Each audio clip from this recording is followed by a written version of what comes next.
안녕하세요, 명례주당입니다. 오늘 소개해드릴 맛집은 중식 맛집 상해루입니다. 위치는 강남역과 신논현역 사이에 있어요. 여기 상해루가 오픈했을 때 여러 썰들이 많았습니다. 이연복 셰프의 스승이 오픈한 곳이다, 그런 말들도 있었는데 정확히는 이연복 셰프의 스승은 아니고요, 선배 정도가 될 것 같습니다. 여기 셰프님이 고금초 셰프님이라고 중식계에서는 현역 최고령 셰프님으로 유명하십니다. 이 집 디너 코스 메뉴는 코스 1이 5만원, 코스 2가 6만 5천원, 코스 3이 10만원, 코스 4가 15만원, 코스 5가 20만원, 프리미엄 코스가 25만원으로 구성되어 있습니다. 콜키즈는 병당 3만원이에요. 콜키즈는 그래도 이 정도 가격의 중식당에서는 저는 저렴한 편이라고 생각됩니다. 그래서 저희는 이날 화이트 1병, 레드 2병, 이렇게 총 3병을 준비해 갔습니다. 코스는 어떤 걸로 할지 고민하다가 15만원 코스를 주문했습니다. 제가 상해로 같은 중식당을 찾는 이유는 맛은 일반적인 호텔에서 먹는 중식 수준인데 여기서 서비스 차지가 빠져서 가격이 어느 정도 리즈너블하다고 생각되기 때문이에요. 이 정도 퀄리티에 이 정도 구성의 코스 요리를 호텔에서 먹으면 1.5배에서 2배는 비싸지니까요.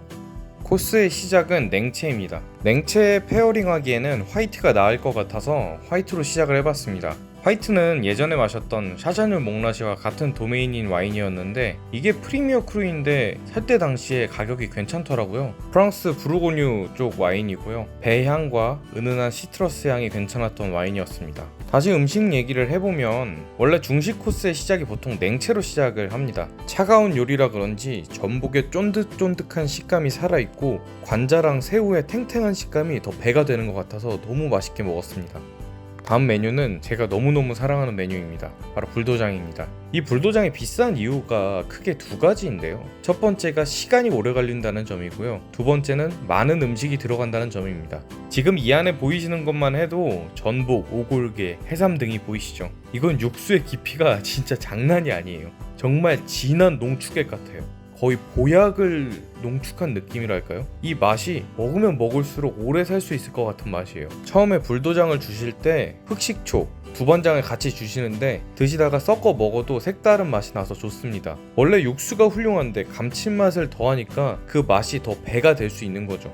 그리고 이 불도장이 왜 불도장이냐 하면 불도장이 청나라 때 처음 만들어졌거든요. 그때 당시에 불도장 뚜껑을 열었을 때 불도장의 향이 확 퍼지는데 그 냄새를 맡은 스님이 참선을 포기하고 담을 뛰어넘었다는 데서 유래된 거예요. 그러니까 불은 불자 스님을 말하는 거고 도는 뛰어넘는다는 얘기, 장은 불도장 요리를 말하는 거죠. 불도장 요리 냄새를 맡은 스님이 담을 뛰어넘었다 하는 얘기인 겁니다. 어쨌든 그만큼 맛있는 거는 사실이라고 생각됩니다. 다음은 샥스핀 스프입니다. 샥스핀이 상어 지느러미를 말린 건데요. 샥스핀은 중국의 3대 진미 중에 하나입니다. 영어로는 샥스핀, 중국어는 워츠라고 불립니다. 중국 광동 지방에서는 샥스핀이 없으면 연어라 말할 수 없다 라는 말이 있을 정도로 상어 지느러미는 중국인들에게 사랑받는 귀한 식재료 중에 하나입니다. 그리고 식감이 연하고 부드럽기 때문에 남녀노소 누구나 좋아할 맛이고요. 이제 다음 요리가 육류가 시작되는 지점이어서 이때부터는 이탈리아 바롤로 레드와인과 프랑스 샤또 와인을 본격적으로 마시기 시작했습니다. 바롤로는 금방 열렸는데 샤또는 열릴 때까지 시간이 조금 필요해서 간격을 두고 마셨습니다. 다음은 해삼 동파육입니다. 동파육 이거 탱글탱글한 거 보이시나요? 동파육이 왜 동파육인지는 이제 많이들 알고 계시죠? 중국 송나라 때 소동파라는 시인이 있었는데요. 그 소동파가 즐겨 먹는 돼지고기 요리라고 해서 동파육 이라고 이름이 붙여진 거거든요. 어쨌든 동파육도 조리 시간이 굉장히 긴 건 아시죠? 굽고 튀기고 끓이고 조리는 방법을 모두 사용하니까요. 그리고 해삼 얘기를 안 할 수가 없죠. 이 동파육 옆에 까만 게 해삼이거든요. 이게 메뉴에서는 해삼 동파육이라고 되어 있었는데 정확히는 해삼 주스라고 해야 하지 않을까 싶어요. 해삼 주스의 주스는 영어의 주스와는 상관이 없고 돼지고기 허벅지살이라는 뜻이거든요. 그러니까 해삼과 돼지고기 허벅지살 요리라는 뜻입니다. 해삼의 식감은 너무 부드럽고 그 특유의 향도 조금씩 살아있고 너무 맛있게 먹었습니다. 동파육 고기도 지방 부분은 탱글탱글한 식감이고 살코기 부분은 찢어지듯이 정말 부드러워서 너무 맛있게 먹을 수 있었습니다. 다음은 마라 전복이 나왔습니다. 이 메뉴를 먹으면서 생각이 든 게 저희가 마라에 대한 착각을 조금씩 하고 있지 않나 싶더라고요.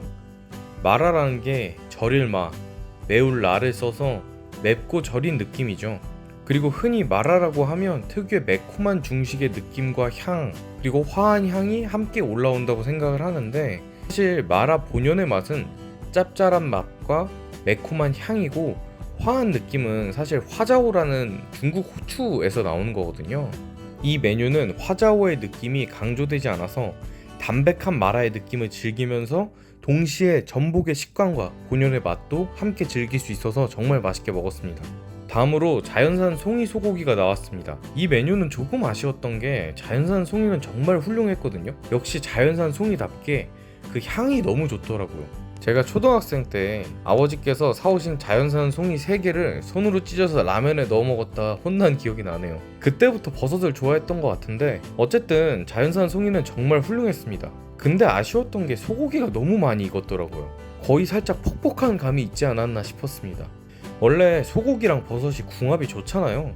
그래서 약간 미디엄 레어 정도의 굵기였으면 더 좋지 않았을까 하는 개인적인 생각이 들었습니다. 다음으로 서비스로 나온 멘보샤 한 피스짜리가 나왔습니다. 멘보샤는 다들 많이 먹어보셔서 잘 아시겠죠? 멘보샤의 멘보가 빵을 얘기하는 거고, 샤가 새우를 얘기하는 건데, 멘보샤의 관건은 겉에 빵이 기름을 얼마나 많이 먹지 않았느냐 하는 거라고 합니다. 상해로의 멘보샤, 기름이 잘 빠져 있어서 느끼하지 않게 정말 맛있게 잘 먹었습니다. 다음으로 활 바닷가재가 나왔습니다. 네, 맞습니다. 랍스터입니다. 랍스타는 10만원 코스부터 제공이 되고요. 깐풍 소스나 칠리 소스 중에 선택을 해서 통일하게끔 되어 있습니다. 랍스타는 먹기 편하게 손질이 되어 있어서 정말 좋았습니다. 땡기니까 쏙 하고 빠졌어요. 그리고 랍스타 특유의 탱탱한 식감이 너무 좋아서 너무 맛있게 먹었습니다. 여기까지가 코스 요리고, 이제 식사 메뉴를 주문할 차례입니다. 식사 메뉴는 짜장면, 짬뽕, 볶음밥 중에 선택하는 시스템이고, 저희는 3명이어서 짜장면, 짬뽕, 볶음밥을 각각 한 개씩 주문했습니다. 그리고 조금은 아쉬워서 게살볶음을 추가로 하나 단품으로 주문했습니다. 이 게살볶음은 중식에서 류차이라고 하는 흐르는 요리의 일종인데요. 계란 흰자와 전분물을 이용해서 만드는 요리를 말합니다. 게살도 많이 들어가 있어서 게살 특유의 향도 너무 좋고, 진한 고추기름과의 조화가 정말 훌륭합니다. 그리고 이것도 남발게 중에 하나잖아요. 남이 발라주는 게가 제일 맛있는 거 아시죠? 이 메뉴도 가격이 조금 있는 메뉴인데, 식사로 나온 볶음밥 위에 이렇게 덜어서 먹으면 5만원짜리 볶음밥이 완성됩니다. 정말 맛있더라고요. 맛있는 중식에 맛있는 와인을 페어링해서 정말 행복하게 먹고 마셨던 날이었습니다. 다음에 기회가 되신다면 강남에서 중식 드실 때 상해로 한번 방문해 보시는 것도 추천드릴 수 있을 것 같습니다. 이번 영상은 여기까지고요. 구독, 좋아요, 알림 설정, 댓글 달아주시는 거 아시죠? 다음 영상도 술 마시기 좋은 맛집으로 찾아뵙겠습니다.